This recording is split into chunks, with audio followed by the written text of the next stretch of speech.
Drivers across the Montreal area once again feeling the pinch at the pumps as gasoline prices remain high. Prices of regular fuel in some parts has reached 176.9 cents a liter.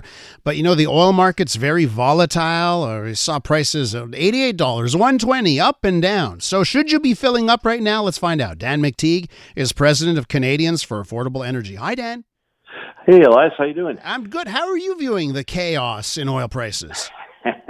Well, for the first time in 11 days, I actually have a smile on my face because I know that I'm going to return to being not McTeague man, but the Maytag man.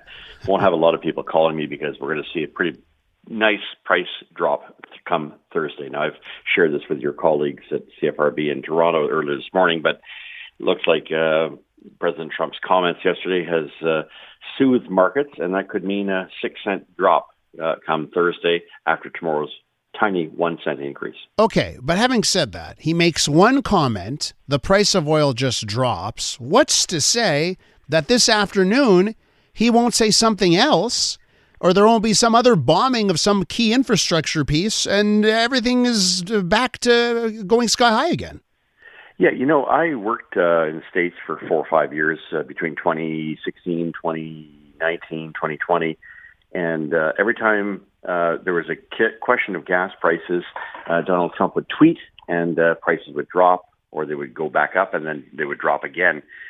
Sounds like, he's got obviously an election coming up, a midterm election coming up, and his constituency, his base is very sensitive to the price of fuel, which of course is being driven up much higher than most would feel comfortable with. And that's the reason I think he made the statement yesterday. Oh, this is no big deal. We've done what we've had to do. This little expedition, or whatever he called it, excursion, seems to be nearing its end. I'm not sure if that's the case or not, but for now, markets are buying it. If they don't buy it, then his second fallback will be the strategic oil reserve in the United States, which is extremely important, 400 million barrels sitting there.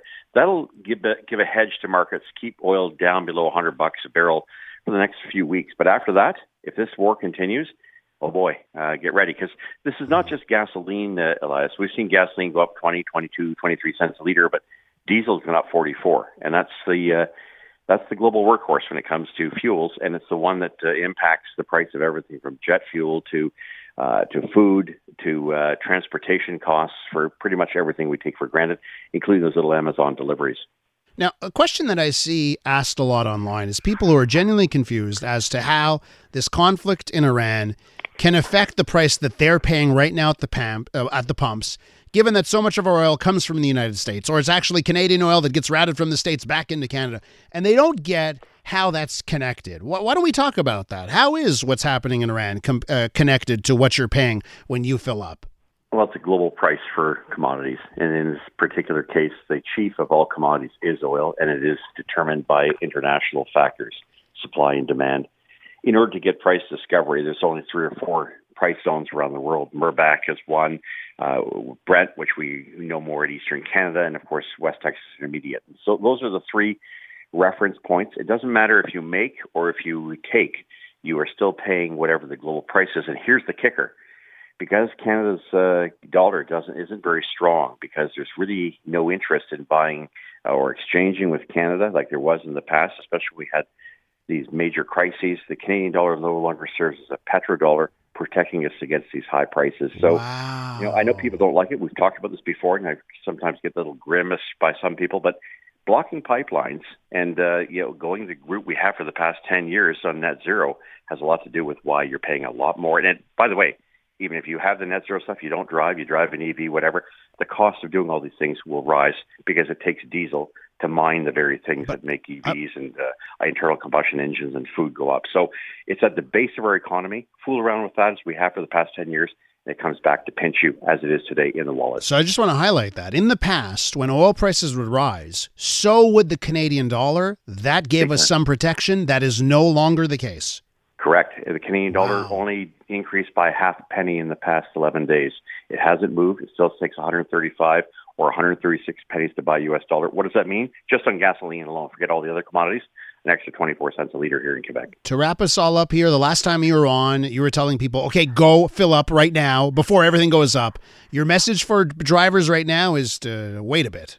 Hold off until midnight tomorrow night. Thursday morning, you'll save 5, 6, maybe even 7 cents a liter. Doesn't matter where you are, right across the country. Great. Dan, be well. Thanks so much for coming on.